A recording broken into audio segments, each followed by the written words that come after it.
जितने भी छात्र छात्राएं मैट्रिक बोर्ड परीक्षा 2023 में देने वाले हैं उनके लिए लेकर आ चुके हैं गणित का काफ़ी ही महत्वपूर्ण इंपॉर्टेंट क्वेश्चन लेकर आ चुके हैं। तो जो भी विद्यार्थी लोग 10th का, ठीक है, 10th का एग्जाम देंगे उनका मैथ का पेपर जो कि 14 फरवरी को होने वाला है, ठीक है, 14 फरवरी के जिनका भी मैथ का पेपर होने वाला वो फर्स्ट शिफ्ट के विद्यार्थी हो या सेकेंड शिफ्ट के हो, ठीक है, दोनों के लिए वीडियो काफ़ी ही महत्वपूर्ण होने वाला। तो सभी विद्यार्थियों से रिक्वेस्ट है कि इस वीडियो में लास्ट तक बने रहिएगा ताकि आप लोग को मैथ का जो सब्जेक्टिव क्वेश्चन करवा रहे हैं आप लोग को एक भी वहाँ पे एग्जाम में छोड़कर नहीं आना होगा, ठीक है। तो चलिए आज की वीडियो में यही चीज़ों के बारे में आप लोगों को सारा इंपॉर्टेंट क्वेश्चन करवाएंगे, ठीक है। और पिछले वीडियो भी जो विद्यार्थी लोग नहीं देखे हैं उस वीडियो को आप लोग जरूर इस चैनल पे विजिट करके आप लोग देख सकते हैं। आप लोग वहाँ पे प्लेलिस्ट बनाया हुआ है, ठीक है। और सभी सब्जेक्ट का भी इस चैनल पे क्लास हो रहा है, तो आप लोग सबसे पहले इस चैनल को सब्सक्राइब कर लेंगे और वीडियो को जितना भी विद्यार्थी लोग लाइव सेशन में ज्वाइन है तो वीडियो को लाइक कर देंगे, ठीक है। तो चलिए आज के वीडियो को हम स्टार्ट करते हैं।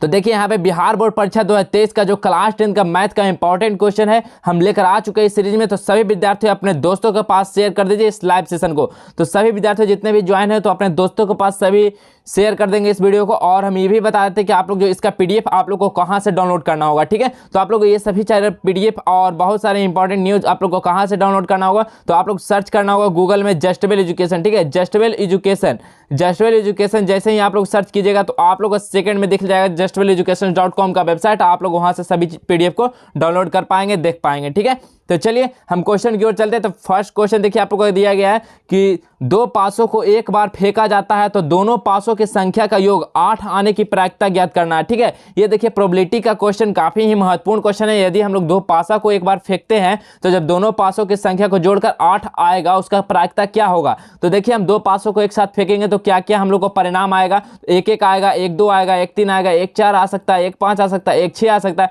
इसी प्रकार पूरा परिणाम को हम लोग लिखे हैं 6 तक आ सकता है, ठीक है। तो मतलब ये 36 परिणाम आ सकता है जब हम लोग पासा को फेंकेंगे तब। लेकिन ये क्या बोला कि दो पासों को फेंकने पर सम जो होना चाहिए वो 8 होना चाहिए। तो देखिए योग 8 किस में हो रहा है, तो 2 6 8 हो रहा है, 3 5 8 हो रहा है, 4 4 8 हो रहा है, 5 3 8 हो रहा है, 6 2 8 हो रहा है। तो ये कितना टर्म है, तो 5 टर्म है, ठीक है। 5 को ऐसा संख्या है दो पासों को फेंके पे कि जो उसका जो दो पासों को एक साथ फेंकेंगे तो उसका योग 8 होगा, ठीक है। और टोटल कितना 8 है। तो यहाँ पे लिख दें यहाँ दोनों पासों के अंकों का योग 8 होने का कुल घटना कितना हो गया, तो 5 हो गया। और जब हम दो पासों को फेंकेंगे तो पूरा घटना कितना होगा, 36 होगा। तो सूत्र क्या होता है, पी बटा एनएस बटा एनी बटा एनएस। तो देखिए एनी क्या है, घटना हम लोग को 5 आया और एनएस कितना टोटल घटना 36। तो 5 बटा 36 इसका प्रोबेबिलिटी आ गया। तो इसी प्रकार आप लोग प्रोबेबिलिटी का क्वेश्चन को सॉल्व कर सकते हैं। आप लोग को डेली करवा रहे हैं इस तरह का क्वेश्चन, तो आप लोग को एक एक क्वेश्चन काफी एकदम महत्वपूर्ण होने वाला है। आप लोग को एकदम याद हो जाएगा इस तरह का क्वेश्चन, आप लोग फिर एग्जाम में एकदम आसानी से कर पाएंगे। चलिए नेक्स्ट क्वेश्चन देखिए। नेक्स्ट क्वेश्चन है कि निम्नलिखित बंटन का बहुलक ज्ञात करना, ठीक है। आप लोग को बहुलक किस तरह का ज्ञात करना है, अगर आप लोग को बंटन दे दिया गया है तो आप लोग बहुलक किस तरह से ज्ञात करेंगे। देखिए आप लोग को वर्ग अंतराल दे दिया जाएगा, बारंबारता दे दिया जाएगा और पूछ लेगा आपसे बहुलक। तो बहुलक निकालने के लिए हम लोग क्या देखेंगे, जो सबसे ज्यादा बारंबारता किसका है। तो सबसे ज्यादा बारंबारता किसका है, तो 155 सबसे ज्यादा बारंबारता है। तो इसका वर्ग अंतराल कितना है, 95 से 100। तो हम यहाँ पे देखिए लिख दिए इसका वर्ग अंतराल जो सबसे ज्यादा सर्वाधिक बारंबारता का वर्ग अंतराल 95 से 100 के बीच है, जिसका बहुलक 95 से 100 के बीच है, ठीक है, 100 के बीच है। तो यहाँ पे एल देखिए, एल क्या हो जाएगा, तो 95 हो जाएगा। F1 कितना हो जाएगा, तो इसका बारंबारता कितना था, तो 155 हो जाएगा।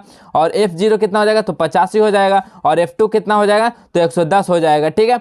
और देखिए यहाँ पे I क्या है, तो ये दोनों का डिफरेंस कितना है, तो 5, तो 5 हो गया। तो बहुलक का फॉर्मूला पिछले वीडियो में भी करवाए थे कि क्या होता है, L plus F1 minus F0 बटा 2 F1 minus F0 minus F2 into I, ठीक है। यहाँ पे सभी का वैल्यू रखेंगे और यहाँ से हम लोग को बहुलक का वैल्यू यहाँ पे फाइंड आउट हो जाएगा। तो बहुलक क्या आया, 98.04 आंसर हो गया, ठीक है। बिल्कुल आप लोग एकदम इसी तरह का क्वेश्चन रहेगा, बस आप लोग का जो अंक रहेगा वो बस आप लोग का चेंज होगा, डिजिट बस आप लोग का चेंज होगा। लेकिन पैटर्न आप लोग का क्वेश्चन जो 10th लेवल का रहता है वो बिल्कुल इसी प्रकार का रहने वाला है, ठीक है। चलिए नेक्स्ट क्वेश्चन देखा जाए तो द्विघात सूत्र का प्रयोग कर समीकरण 3x² minus 4x minus 1 equal to 0 का हल निकालना है, ठीक है, द्विघात सूत्र का हम लोग को प्रयोग करके। तो देखिए एक इक्वेशन दिया है जिसको हम लोग मान लिए fx इतना, ठीक है। इससे हम लोग व्यंजक का सूत्र जो होता है ax² plus bx plus c equal to 0। इससे हम लोग क्या करेंगे, a और बी और सी का वैल्यू हम लोग निकाल लिए। देखिए ए बी सी का कंपेयर करके निकालें तो ए 3 और बी का वैल्यू देखिए यहाँ पे कितना देगा, -4 और सी का वैल्यू -1। इसी प्रकार निकालिए। फिर हम लोग विविक्तर का फॉर्मूला जाते हैं, क्या होता है, डी इक्वल टू क्या होता है, बी² माइनस फोर AC होता है। तो यहाँ पे देखिए B का वैल्यू, A का वैल्यू, C का वैल्यू, तीनों का वैल्यू रखेंगे तो D हम लोग का विविक्तर निकल कर आ चुका 28। जब विविक्तर निकल गया तो हम लोग मूल निकालने के लिए एक फॉर्मूला का उपयोग करते हैं विविक्तर द्वारा। कैसे? तो -B plus minus under root D क्या है यहाँ पे विविक्तर है बटा 2 है। ठीक है, तो यहाँ से B का वैल्यू भी है, A का वैल्यू पता है, D का भी वैल्यू पता है। तो यहाँ से हम सभी वैल्यू पुट कर दिए। पुट करने के बाद देखिए आप लोग का प्लस माइनस में 2 प्लस माइनस अंडर रूट 7 बटा 3 है। तो एक बार हम लोग प्लस वालों को लिखेंगे, एक बार माइनस वालों को लिखेंगे, यही इसका मूल निकल के आगे द्विघात समीकरण का हम लोग सूत्र का प्रयोग करके उस समीकरण का मूल निकाल लिए। ठीक है, तो उसका मूल ये होगा। तो ये बिल्कुल सही आंसर हो जाएगा। चलिए नेक्स्ट प्रश्न की ओर हम लोग चलते हैं। तो नेक्स्ट प्रश्न देखिए क्या है, दो संख्याओं का मासा, ठीक है, कोई दो संख्या जिसका मासा 18 है तथा दो संख्याओं को उनका गुणनफल कितना है 12,960 है, तो उनका मासा क्या हो जाएगा। ठीक है, इस प्रकार का क्वेश्चन हमेशा 2 मार्क्स में आप लोगों को बोर्ड एग्जाम में हर साल पूछा जाता है। आप लोग इस क्वेश्चन को क्वेश्चन बैंक में भी देख सकते हैं, हमेशा आप लोगों के लिए पूछा जाता है। तो दो संख्या का मासा कितना है, तो 18, और दोनों संख्याओं का जो गुणनफल है वो 12,960 है, तो उनका लासा क्या हो जाएगा। तो हम लोग जानते हैं कि क्या होता है, पहली संख्या गुना दूसरी संख्या इक्वल टू क्या होता है, लासा गुना मासा। ठीक है, यही होता है लासा गुना मासा, यही होता है। तो यहाँ से हम लोग क्या निकालना है, हम लोग देखिए यहाँ से लासा निकालेंगे तो मासा को इधर जब करेंगे तो क्या हो जाएगा, डिवाइड में हो जाएगा, पहली संख्या गुना दूसरी संख्या बटा मासा हो जाएगा। ठीक है, ये हो जाएगा। तो पहली संख्या दूसरी संख्या का गुणनफल देखिए दिया गया 12,960, तो यहाँ पे लिख दिए 12,960 और मासा कितना 18 है, तो 18 से हम लोग क्या कर दिए, डिवाइड कर दिए। तो हम लोग यहाँ से लासा आसानी से निकल के आ गया 720। ठीक है, तो यहाँ से आप लोग आसानी से एकदम बिल्कुल आसानी से इस क्वेश्चन को निकाल सकते हैं। चलिए नेक्स्ट क्वेश्चन को हम लोग बढ़ते हैं। तो नेक्स्ट क्वेश्चन देखिए, दूरी सूत्र का प्रयोग कर दर्शाइए कि बिंदु -2,5, 0,1 तथा 2,-3 संरेखीय है। ठीक है, आप लोग को दूरी सूत्र का इसमें प्रयोग करना है और आप लोग को यह दिखाना है कि ये सभी बिंदु क्या है, एक संरेख बिंदु है। ठीक है, संरेख है। ठीक है, मतलब वो स्ट्रेट लाइन है, ये दर्शाना है आप लोग को। तो कैसे देखिए, ए बी का वैल्यू हम लोग देखिए एक घिस दिए संरेख ए बी और सी लिख दिए, और ए बी से हम लोग पहले दूरी सूत्र फार्मूला लगाएंगे ए बी में। तो जब ए बी में फार्मूला लगाएंगे तो दूरी का फार्मूला क्या होता है, x1 माइनस x2 के होल स्क्वायर प्लस क्या होता है y1 माइनस y2 के होल स्क्वायर, यही होता है दूरी का फार्मूला। यही फार्मूला हम इसमें पुट कर दिए ए बी के बीच में। तो देखिए इसमें क्या हो जाएगा, 0 + 2 के होल स्क्वायर, इसी प्रकार देखिए क्या हो जाएगा 1 - 5 के होल स्क्वायर। ठीक है, इसी प्रकार हम लोग ए बी का वैल्यू निकालें तो √2/5 आया। ठीक है, इसी प्रकार बी सी में हम लोग अब किस में चलेंगे, बी सी में चलते हैं। ठीक है, तो बी सी में हम लोग दूरी का फार्मूला लगाएं, इसमें भी हम लोग वही चीज किए, x1 माइनस x2 के whole square plus y1 minus y2 के होल स्क्वायर। तो इसका BC का वैल्यू आया 2√5। ठीक है, 2√5 इसका भी आ गया। इसी प्रकार हम लोग फिर क्या किस में चलेंगे, तो हम AC में चलेंगे। ठीक है, AC की ओर चलेंगे। तो AC में देखिए क्या हो जाएगा, इसमें भी दूरी फार्मूला जब हम पुट करेंगे तो इसमें भी हम लोग क्या करेंगे, x1 माइनस x2 के whole square plus y1 minus y2 के होल स्क्वायर कर लेंगे। तो AC का वैल्यू निकल के आ गया 4√5। अब 4√5 आ गया। अब संरेख होने के लिए क्या होना चाहिए कि जो एक भुजा है वो दोनों भुजा के बराबर होना चाहिए। तो AC इक्वल टू हम लोग लिख दिए AB प्लस BC। तो AC 4√5 था, AB 2√5 और BC 2√5। तो यहाँ से देखिए क्या हो गया, 2 2 4√5, इधर भी 4√5। तो क्या हो गया, तीनों बिंदु संरेख है। ये यहाँ पे आप लोग का प्रूव्ड हो गया। ठीक है, प्रूव्ड हो गया, तीनों बिंदु संरेख है। ठीक है, तो आप लोग इस प्रकार करके आते हैं एग्जाम में, तो आप लोग को एक भी मार्क्स कट नहीं होगा। आप लोग को अगर ये क्वेश्चन 2 मार्क्स में पूछा था तो 2 मार्क्स मिलेगा, अगर 5 मार्क्स में पूछा था तो 5 मार्क्स आपको बिल्कुल आसानी से मिल जाएगा। ठीक है, तो जितने भी विद्यार्थी लोग अभी तक लाइव सेशन में ज्वाइन है सभी लोग अपने दोस्तों के पास शेयर कीजिए और लाइक कीजिए वीडियो को। ठीक है, जितने भी ज्वाइन है सभी लोग वीडियो को पहले लाइक कीजिए। तो चलिए हम नेक्स्ट क्वेश्चन की ओर बढ़ते हैं। तो क्वेश्चन नंबर 6 देखिए क्या है कि एक बेलन के आधार की परिधि 132 सेंटीमीटर और उसकी ऊंचाई 25 सेंटीमीटर है, तो बेलन का आयतन ज्ञात करना है। ठीक है, एक बेलन के आधार की परिधि अगर 132 सेंटीमीटर है और उसकी ऊंचाई जो आप लोग को हाइट दिया गया है वो कितना है, 25 सेंटीमीटर है, तो बेलन का आयतन आप लोग को ज्ञात करना। तो हम देखिए यहाँ पे लिख दिए हैं बेलन। आप लोग इसी प्रकार स्टेप बाय स्टेप करके आते हैं एग्जाम में, तो आप लोग को बिल्कुल भी जो एग्जामिनर होगा 1 मार्क्स पे आप लोग को नहीं कट करेगा। ठीक है, देखिए यहाँ पे हम लिख दिए बेलन के आधार की परिधि। ठीक है, बेलन की आधार की परिधि कितना 132 सेंटीमीटर दिया गया है और उसका ऊंचाई जो दिया गया कितना है 25 सेंटीमीटर। ठीक है, आप लोग इसी प्रकार लिखेंगे। तो बेलन का परिधि क्या होता है, 2πr होता है। सभी विद्यार्थी लोग जानते होंगे बेलन का परिधि क्या होता है, 2πr होता है। तो बेलन का परिधि आप लोग को दिया गया 132। तो हम यहाँ से क्या 2 पाई का मान कितना होता है 22/7 होता है, रख दिए और यहाँ से हम लोग r का वैल्यू निकाल लेंगे। तो देखिए r का वैल्यू निकालने के लिए इसको हम लोग इस साइड कर लेंगे तो कितना आ जाएगा 132, 7 चल जाएगा ऊपर और ये 22 और गुना 2 नीचे आ जाएगा। तो देखिए ये 22 दूनी 44, 44 से हम लोग काटेंगे 132 को तो 3 बार में कट गया तो 7 या 21, आर का वैल्यू हम लोग को निकल के आ गया 21 सेंटीमीटर। अब हम लोग यहाँ से निकाल लेंगे बेलन का आयतन। तो बेलन का आयतन क्या होता है, तो पाई आर स्क्वायर एच होता है बेलन का आयतन, आप लोग को बिल्कुल याद होगा। तो बेलन का आयतन पाई आर स्क्वायर एच हो जाएगा। देखिए हाइट आप लोग को दिया गया है 25 सेंटीमीटर और यहाँ से देखिए आर का वैल्यू अभी हम निकालें 21 सेंटीमीटर। तो देखिए पाई का वैल्यू 22/7, आर का वैल्यू 21, तो 21 का स्क्वायर करें तो 21 गुना 21 और हाइट 25, 7 या 21 देखिए काट दिए, इसका कैलकुलेशन कर लिए तो बेलन का आयतन निकल के आ गया 34,650।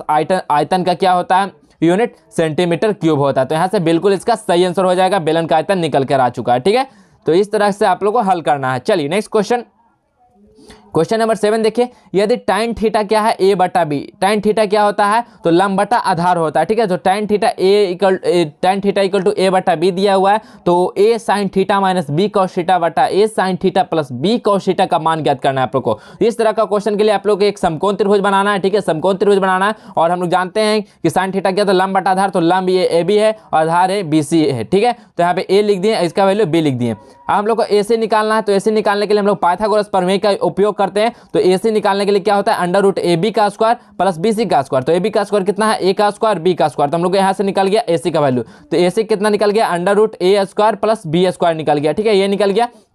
इसी प्रकार हम लोग देखिए अब साइन और कॉस का वैल्यू निकालेंगे। तो साइन थीटा क्या होता है, लंब बटा कर्ण होता है। तो लंब कितना है, तो ए बी क्या है, लंब है, तो ए हो गया। और कर्ण कितना है, तो अभी निकालें अंडर रूट ए स्क्वायर प्लस बी स्क्वायर। इस प्रकार साइन थीटा निकल गया। कॉस थीटा का वैल्यू क्या होता है, कॉस थीटा होता है आधार बटा कर्ण। तो आधार कितना है, तो आधार देखिए बी है और अभी निकालें कर्ण अंडर रूट ए स्क्वायर प्लस बी स्क्वायर। ठीक है, ये हो गया। तो यहाँ से निकाल लिए साइन कॉस का वैल्यू। अब हम लोग क्या चलेंगे, क्वेश्चन से चलेंगे। तो क्वेश्चन यहाँ पे क्या बोला गया, क्वेश्चन में है कि A sine theta minus B cos theta बटा A sine theta plus B cos theta. तो यहाँ से साइन थीटा कॉस थीटा का वैल्यू अभी निकाले हम लोग, तो दोनों का वैल्यू हम लोग यहाँ पे पुट कर देंगे। ठीक है, पुट करने के बाद देखिए यहाँ पे क्या हो जाएगा, ए इंटू ए स्क्वायर हो जाएगा। और यहाँ पे देखिए नीचे हम एलसीएम ले लिए अंडर रूट ए स्क्वायर प्लस बी स्क्वायर का, तो ऊपर ए स्क्वायर और नीचे इधर क्या बचा माइनस बी स्क्वायर। इसी प्रकार नीचे का भी कर लिए तो ए स्क्वायर प्लस बी स्क्वायर हो गया। और देखिए ये से ये कैंसिल आउट हो गया, तो क्या बचा ए स्क्वायर माइनस बी स्क्वायर बटा ए स्क्वायर प्लस बी स्क्वायर, यही आपका सही आंसर हो जाएगा। ठीक है, तो एकदम बिल्कुल एकदम आप लोग का इसी प्रकार का एकदम हूबहू क्वेश्चन आएगा। बस आप लोग को हमेशा बोल रहे हैं कि आप लोग का अंक चेंज रहेगा। आप लोग एकदम 100% ये सभी क्वेश्चन को एक बार सॉल्व करेंगे, ताकि आप लोग एग्जाम में इस तरह का क्वेश्चन आएगा और आप लोग उस सभी क्वेश्चन को सॉल्व करके आएंगे। ठीक है, चलिए नेक्स्ट क्वेश्चन देखिए, फिर प्रोबेबिलिटी का क्वेश्चन। 3 सिक्कों को एक बार उछाला जाता है। ठीक है, हम लोग 3 को कोई सिक्का है उसको एक बार में उछालते हैं, तो 3 शीर्ष आने की प्रायिकता क्या हो जाएगा, तीनों शीर्ष आने की प्रायिकता क्या हो जाएगा बताइए, मतलब तीनों हेड आने की प्रायिकता क्या हो जाएगा।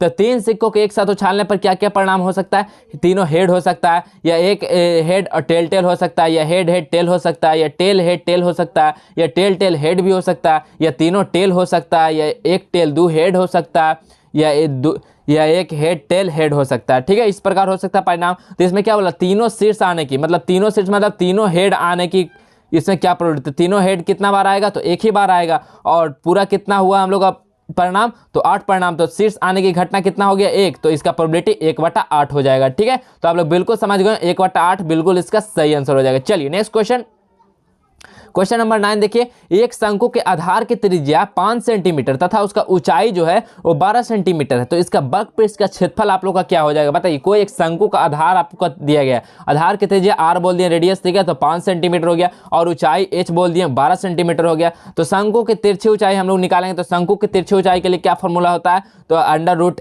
हाइट का स्क्वायर प्लस जो आधार का त्रिज्या होता है उसका स्क्वायर। तो दोनों का वैल्यू रख देंगे, तो एक हाइट का स्क्वायर कितना 12 का स्क्वायर, और यहाँ पे आधार की त्रिज्या का स्क्वायर हो जाएगा 5 का स्क्वायर। तो यहाँ से हम लोग तिरछी ऊंचाई निकल कर आ चुका है। ठीक है, अब जब तिरछी ऊंचाई निकल के मतलब एल का वैल्यू निकल के आ चुका है, एल का तिरछी ऊंचाई का वैल्यू हम लोग निकाल लिए शंकु का एल का। तो हम लोग शंकु के वक्रपृष्ठ का क्षेत्रफल क्या होता है, पाई आर एल होता है। ठीक है, पाई आर एल होता है शंकु के वक्रपृष्ठ का क्षेत्रफल।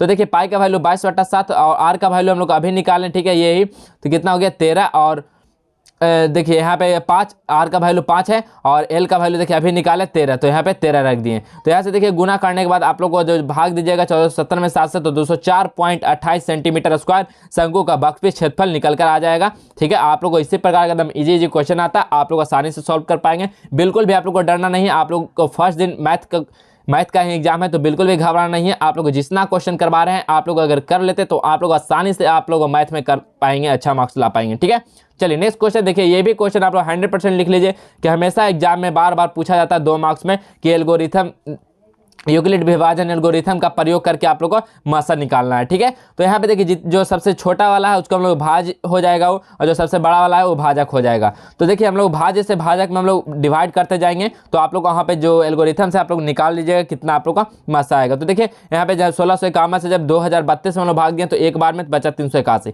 फिर 381 से हम लोग 1651 में किए तो 4 बार में बचा 127, फिर 127 से हम लोग 381 में भागा दिए तो 3 बार में पूरा कट गया, मतलब इसका शेषफल 0 बच गया। जब शेषफल 0 बच गया तो आप लोग जितना बार में जो भागा लगाए थे, जितना बार में काटा उससे शेषफल 0 हुआ, वही उसका मासा हो जाएगा। तो इसका मासा कितना हो जाएगा? 127 हो जाएगा। ठीक है, देखिए 127 बार से लगाए थे 3 बार में पूरा इसका शेषफल 0 हो गया, तो मासा मतलब कि 127 हो गया। तो ये बिल्कुल सही आंसर हो जाएगा। चलिए नेक्स्ट क्वेश्चन की ओर बढ़ते हैं। तो नेक्स्ट क्वेश्चन देखिए, उस त्रिभुज ABC का केंद्रक बिंदु ज्ञात कीजिए जिसके शीर्ष बिंदु में -1,0, 5,-2 और 8,2 है। ठीक है, कोई एक त्रिभुज है, उसका केंद्रक आप लोगों को ज्ञात करना। ठीक है, केंद्रक आप लोगों से पूछा गया कि ये केंद्रक क्या हो जाएगा। ठीक है, ये केंद्रक आप लोगों से पूछा गया। तो केंद्रक देखिए, केंद्रक के नियामक निकालने के लिए हम लोग को फार्मूला जानते हैं कि जो x1 होगा x1 plus x2 plus x3 जो होगा वो 3 से डिवाइड कर देंगे। बाई के टर्म के लिए y1 y2 y3 तीनों को जोड़ के 3 से डिवाइड कर देंगे, तो हम लोग को क्या निकल जाएगा? केंद्रक निकल कर आ जाएगा। तो x1 का वैल्यू देखिए -1 और x2 का वैल्यू 5 हो जाएगा और x3 का वैल्यू कितना हो जाएगा? 8 हो जाएगा। ठीक है, तो इस प्रकार हम लोग यहाँ पर रख देंगे और 3 से डिवाइड कर देंगे, तो यहाँ से देखिए x का वैल्यू निकल कर आ जाएगा। और y का वैल्यू के लिए हम लोग क्या करेंगे? तो y वाले टर्म को रखेंगे। तो देखिए y1 का वैल्यू 0 हो जाएगा और y2 का वैल्यू कितना हो जाएगा? -2 हो जाएगा और y3 का वैल्यू 2 हो जाएगा। तो यहाँ से हम लोग फिर 3 से इसको भाग दे देंगे, तो आप लोगों के लिए देखिए 2 गो इसका जो केंद्र का नियामक निकल के आ जाएगा। x वाले के लिए देखिए जोड़ने पे 12/3 आया और y वाला टर्म को जोड़ने पे 0/3 आया। तो जब 3 चौका 12 देखिए इसका 4 आ गया x, और इधर 0/3 जब डिवाइड करेंगे तो क्या बचेगा? 0। तो देखिए ये x और y का वैल्यू हम लोग को निकल के आ गया 4,0, इसका यही केंद्र का नियामक हो जाएगा। ठीक है, इसी प्रकार का आप लोग का क्वेश्चन 2 मार्क्स में आता है, आप लोग एकदम आसानी से कर लेना होगा। चलिए नेक्स्ट क्वेश्चन की ओर हम लोग बढ़ते हैं। क्वेश्चन नंबर 12 देखिए, आप लोग क्वेश्चन नंबर 12 जो है आप लोगों के लिए ट्रिग्नोमेट्री वैल्यू याद होना बहुत ही जरूरी है। ठीक है, आप लोग हर वीडियो में बोलते हैं ट्रिग्नोमेट्री वैल्यू, और इसका जो भी आप लोग का फॉर्मूला है वो जरूर आप लोग याद कर लीजिएगा। आप लोग इससे बहुत ही बेनिफिट होगा। आप लोग को जो फॉर्मूला जो पूछा जाता है वो डायरेक्टली आप लोग को ऑब्जेक्टिव क्वेश्चन में, ठीक है, डायरेक्टली आप लोग ऑब्जेक्टिव क्वेश्चन में ट्रिग्नोमेट्री का फॉर्मूला आ जाता है, तो आप लोग उसको जरूर पढ़ के जाइएगा। आप लोग ट्रिग्नोमेट्री काफी ही इंपॉर्टेंट रोल रखता है आपका एग्जाम में। ठीक है, तो ट्रिग्नोमेट्री वैल्यू अगर याद है तो आप लोग देखिए इसको हम बहुत ही आसानी से कर पाएंगे। क्वेश्चन नंबर 12 है कि निम्न का मान ज्ञात करें। 5 cos square 60 degree plus 4 sec square 30 degree minus 3 tan square 45 degree बटा sin square 30 degree plus cos square 30 degree. देखिए 5 cos स्क्वायर 60 डिग्री का वैल्यू कितना होता है? तो cos 60 का वैल्यू 1/2 होता है। तो यहाँ पे स्क्वायर करना है तो 1/2 का स्क्वायर हो जाएगा प्लस 4 sec स्क्वायर 30 डिग्री का मतलब देखिए sec 30 का वैल्यू कितना होता है? 2/√3 होता है, तो इसका स्क्वायर कर दिए। और tan 45 का वैल्यू 1 होता है, तो यहाँ पे tan स्क्वायर है तो 1 का स्क्वायर कर दिए। इसी प्रकार नीचे देखिए sin 30 का वैल्यू 1 होता है, sin स्क्वायर है तो स्क्वायर कर दिए। cos 30 का वैल्यू √3/2 होता है और cos स्क्वायर है तो यहाँ पे भी स्क्वायर कर दिए। अब बस इसको क्या करना है? स्क्वायर वाले टर्म को तोड़ना है, उसके बाद आप लोग को यहाँ पे गुना भागा कर देना है। तो वहाँ 1/2 का स्क्वायर कितना हो जाएगा? 1/4 और 2/√3 का स्क्वायर कितना हो जाएगा? 4/3 और 1 का स्क्वायर 1 ही हो जाएगा। नीचे देखिए 1/2 का स्क्वायर कितना हो जाएगा? 1/4 और √3/2 का स्क्वायर कितना हो जाएगा? 3/4। ये इस तरह निकल गया, तो इस तरह हम लोग क्या पहले गुना करेंगे तो कितना हो जाएगा? 5/4 प्लस ये कितना हो जाएगा? 4 चौको 16/3 और यहाँ -3 हो जाएगा। नीचे भी देखिए एलसीएम लिए 4 तो 1 + 3 हो गया। ठीक है, इसी प्रकार देखिए आप लोग जोड़ घटाव कर दिए तो आप लोग को जो काटने छाटने पे जो आंसर आ जाएगा वो 35/6 आ जाएगा। ठीक है, आप लोग इस तरह से इसका सोल्यूशन कर लेंगे। ठीक है, आप लोग जितना भी क्वेश्चन करवा रहे हैं आप लोग अगर कॉपी पेन लेकर बैठे हैं तो सभी क्वेश्चन को नोट करेंगे और आप लोग अंक चेंज कर करके आप लोग खुद ही ट्राई करेंगे कि आपसे बनता है या नहीं। ठीक है, आप लोग अगर इस तरह का क्वेश्चन बना लेते तो आप लोग एग्जाम में आसानी से सभी क्वेश्चन को हल करके आएंगे। चलिए नेक्स्ट क्वेश्चन देखिए, क्वेश्चन नंबर 13 है 2.47 के रेकरिंग है, मतलब बार है। ठीक है, 2.47 के ऊपर बार है को P/Q के रूप में बदलना है। ठीक है, आप लोग ये देखिए 3 वीडियो में हमें ये क्वेश्चन बताए हैं आप लोगों के लिए, तो सभी वीडियो को आप लोग जरूर एक बार देख लीजिएगा। मैथ का काफी आपके लिए इंपॉर्टेंट क्वेश्चन लेकर आ चुके हैं जो आप लोग को डायरेक्टली एग्जाम में ये सभी क्वेश्चन आएगा। ठीक है, तो इसलिए आप लोग जो लाइव क्लास जो डेली नहीं जुड़ पाते वो डेली लाइव क्लास को ज्वाइन कीजिए 7 बजे से। ठीक है, और इसका जो बेनिफिट लीजिए, आप लोग एग्जाम में एकदम एक एक क्वेश्चन को सॉल्व करके आइए। चलिए बताइए इसका क्या हो जाएगा सोल्यूशन। देखिए पी बटा क्यू के रूप में बदलना, तो आप लोग को पहले भी क्वेश्चन बताए थे कि मान लेंगे इस संख्या को x इक्वल टू इतना है, ठीक है, और 4 7 के बार है, तो मतलब ये संख्या क्या है, रिपीटेड संख्या है, मतलब ये हमेशा आते रहेगा जिसके ऊपर ये बार लगा हो रहता है। तो यहाँ पे देखिए 4 7 को हम लोग 4 7 डैश डैश हो सकता है, इक्वेशन 1 बोल दिए। इसमें हम लोग क्या करेंगे, समीकरण 1 में हम लोग दोनों तरफ 100 से गुना कर देंगे। जब दोनों तरफ 100 से गुना कर देंगे, इधर 100 गुना x कर देंगे, इधर 2.47 में से 100 में गुना कर देंगे, तो यहाँ पे क्या हो जाएगा 100x इक्वल टू यहाँ पे क्या हो जाएगा, जब 100 इसमें गुना करेंगे तो 247.47 इस तरह से क्या हो जाएगा, तो इसको इक्वेशन 2 बोल देंगे। अब दोनों समीकरण निकल गया और फिर हम लोग इस समीकरण 2 - 1 कर देंगे, ठीक है। समीकरण 2 - 1 करेंगे तो समीकरण 2 क्या है, तो समीकरण 2 है 100x और समीकरण 1 कितना x है, तो 100x - x इक्वल टू इधर क्या हो जाएगा, समीकरण 2 में 247.47 माइनस 2.47 को माइनस कर देंगे। तो यहाँ से देखिए 100 में से जब 100x में से x जाएगा तो 99x बचेगा, और 247.47 में से जाएगा 2.47, तो यहाँ पे देखिए घट जाएगा तो कितना बचेगा, 245 बचेगा। तो यहाँ से x का वैल्यू हम लोग को निकाल के आ जाएगा, 90 को इधर कर देंगे तो 245 बटा 99 बच गया। तो यही हम लोग क्या होगा, p बटा q के रूप में हम लोग निकाल दिए आंसर, तो यही बिल्कुल सही आंसर हो जाएगा। चलिए नेक्स्ट क्वेश्चन, क्वेश्चन नंबर 14 बहुत ही इंपॉर्टेंट क्वेश्चन आप लोग के लिए एकदम है, एकदम आप लोग एकदम 100% ये हमेशा एग्जाम में पूछा जाता है। √3 अपरिमेय संख्या, √5 अपरिमेय संख्या, 2 + √3 अपरिमेय संख्या, इस तरह का हमेशा क्वेश्चन एग्जाम में पूछा जाता है, तो इसको आप लोग जरूर सॉल्व कीजिएगा। बताइए सिद्ध करें कि 5 - √3 एक अपरिमेय संख्या है। बताइए आप लोग को सिद्ध करना है कि 5 - √3 क्या एक अपरिमेय संख्या है। तो देखिए हम लोग यहाँ पे लिखेंगे, पहले माना कि 5 - √3 एक परिमेय संख्या है। ये लिखने के बाद 5 - √3 इक्वल टू p बटा q के रूप में लिखेंगे, जहाँ pq एक क्या है, पूर्णांक है, PQ में कोई उभयनिष्ठ गुणनखंड नहीं है। तो इस प्रकार हम लोग देखिए 5 को जब इस साइड कर देंगे तो क्या बचेगा, -√3 इक्वल टू p बटा q, और -5 हो जाएगा, इधर जाएगा तो माइनस को इधर जब भेज देंगे तो यहाँ पे क्या बचेगा, √3 इक्वल टू 5 माइनस p बटा q हो जाएगा। इसको इक्वेशन 1 बोल दिए। तो देखिए जब इक्वेशन 1 में आप लोगों को दिख रहा होगा कि √3 क्या है, एक अपरिमेय संख्या है, तो हमने यहाँ पे लिख दिए कि समीकरण 1 से हम पाते हैं कि एक अपरिमेय संख्या जो बराबर है वो किसका है, एक परिमेय संख्या के बराबर है। एक अपरिमेय संख्या जो एक परिमेय संख्या के बराबर है, जो कि गलत है, अतः हमारी मान्यता गलत हुई, इसलिए 5 - √3 एक क्या है, अपरिमेय संख्या है। बस आप लोग प्रूव कर देना, यही आप लोग का प्रूव हो जाएगा, ठीक है।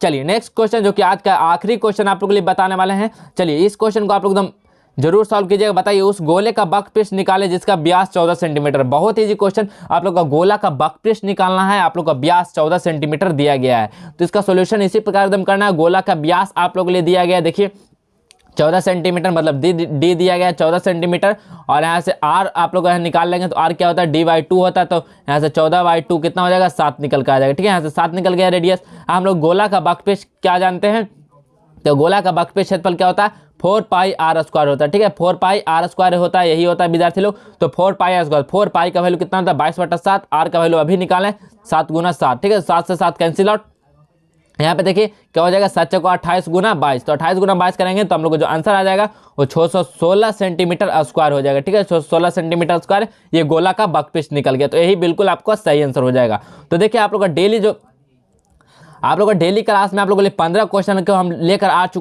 आ रहे हैं। काफ़ी ही सभी गेसिंग और इंपॉर्टेंट क्वेश्चन आप लोग को प्रीवियस ईयर में पूछा गया क्वेश्चन करवा रहे हैं। तो आप लोग डेली का क्लास जरूर ज्वाइन कीजिए, और पिछले वाले वीडियो नहीं देख पाते हैं वो विद्यार्थी लोग उसको जरूर देख लेंगे, ठीक है। और जितने भी विद्यार्थी लोग लाइव सेशन में ज्वाइन है तो सभी अपने दोस्तों के पास शेयर कर देंगे ताकि उनको भी कुछ हेल्प हो सके। और जो लोग अभी तक इस चैनल पर नए हैं तो चैनल को अवश्य से सब्सक्राइब कर लीजिएगा और बेल आइकन को प्रेस कर लीजिएगा, ताकि जैसे ही आपको लाइव क्लास स्टार्ट हो तो आप लोगों के पास सबसे पहले नोटिफिकेशन पहुंचे, ठीक है। और इसका अगर PDF पाना चाहते हैं तो आप लोगों को जस्ट वेल एजुकेशन को गूगल पे सर्च करना है, आप लोग वहां से मिल जाएगा, ठीक है। तो चलिए आज के वीडियो में बस इतना ही रहने देते हैं, मिलते हैं हम नेक्स्ट क्लास में, तब तक के लिए जय हिंद, वंदे मातरम।